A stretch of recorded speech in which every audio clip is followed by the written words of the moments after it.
सच्चाई का पता चलते ही सूरज ने ईशा से हाथ जोड़कर माफी मांगी और यह देखकर सबके होश उड़ गए। जी हाँ दोस्तों, जिस पल का आप सभी बेसब्री से इंतजार कर रहे थे वह अब बहुत करीब आ चुका है।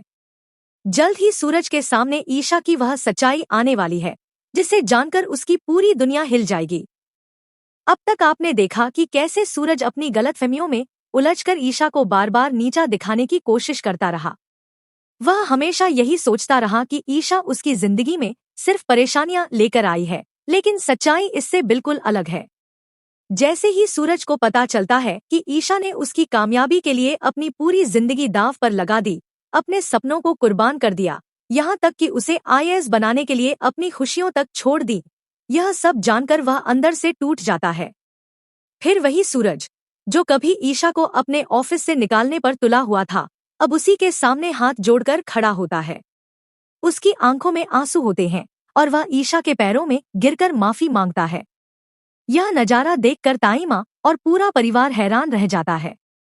किसी को भी यकीन नहीं होता कि सूरज इतना बदल सकता है।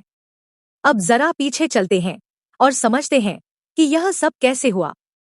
जब से ईशा सूरज के ऑफिस में सेक्रेटरी बनकर आई है, तभी से ताई माँ उसे वहां से निकालने की कोशिश कर रही है, लेकिन ईशा हर मुश्किल का डटकर सामना करती है। एक दिन ताई माँ उसे फोन करके अपने घर बुलाती है और घर के कामों में उलझा देती है ताकि वह ऑफिस न जा सके और नौकरी छोड़ने पर मजबूर हो जाए। ईशा बिना कुछ कहे सारे काम करती रहती है और चुपचाप सब सहती है, क्योंकि उसके पास कोई दूसरा रास्ता नहीं होता। ताई माँ यही नहीं रुकती, वह अपने अमीर दोस्तों के लिए घर में पार्टी रखने का फैसला करती है और उसकी पूरी जिम्मेदारी ईशा पर डाल देती है। ईशा से हर तरह के काम करवाए जाते हैं, खाना बनाना, सजावट करना, लेकिन वह फिर भी कुछ नहीं कहती। शाम को जब सूरज घर पहुंचता है और ईशा को इस हालत में देखता है तो वह चौंक जाता है। उसके मन में सवाल उठता है कि आखिर यह सब क्या हो रहा है। जब वह ताई माँ से पूछता है तो वह साफ कह देती है कि ईशा पैसे लेती है, इसलिए काम भी करेगी। लेकिन पहली बार सूरज ईशा के लिए खड़ा होता है। वह ताई माँ से कहता है कि ईशा उसकी सेक्रेटरी है और वह सिर्फ ऑफिस का काम करेगी, घर का नहीं। यह सुनकर ताई माँ गुस्से से भर जाती है, लेकिन इस बार सूरज अपने फैसले पर अड़ा रहता है। दूसरी तरफ कहानी में एक और बड़ा मोड़ आता है। आरव, जो अपना बिजनेस शुरू करना चाहता था, उसकी एक बड़ी डील हो जाती है, लेकिन सूरज उसे कैंसिल करवा देता है क्योंकि उसे सामने वाला व्यक्ति फ्रॉड लगता है। आरव इसे गलत समझ लेता है और उसे लगता है कि सूरज उसकी कामयाबी से जल रहा है।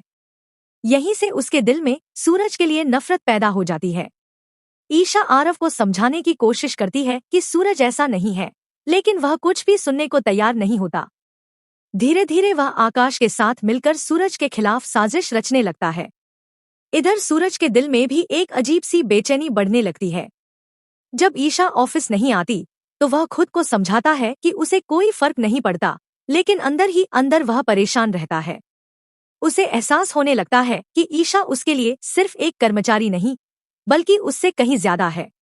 और फिर वह पल आता है जब सारी सच्चाई सूरज के सामने आ जाती है।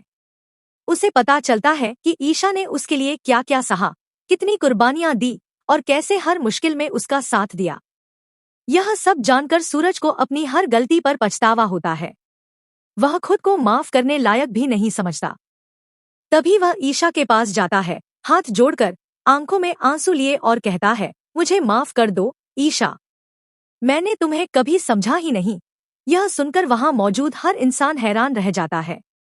अब देखना दिलचस्प होगा कि क्या ईशा सूरज को माफ करेगी, क्या आरव और आकाश की साजिश सफल होगी, और क्या यह कहानी एक नए मोड़ पर पहुंचेगी। अगर आप दिल से मानते हैं कि सच्चा प्यार हमेशा जीतता है, तो अभी लाइक करें और कमेंट में जरूर लिखें, ईशा डिजर्व्स जस्टिस। क्या सूरज माफी के लायक है या नहीं? आपकी राय कहानी बदल सकती है।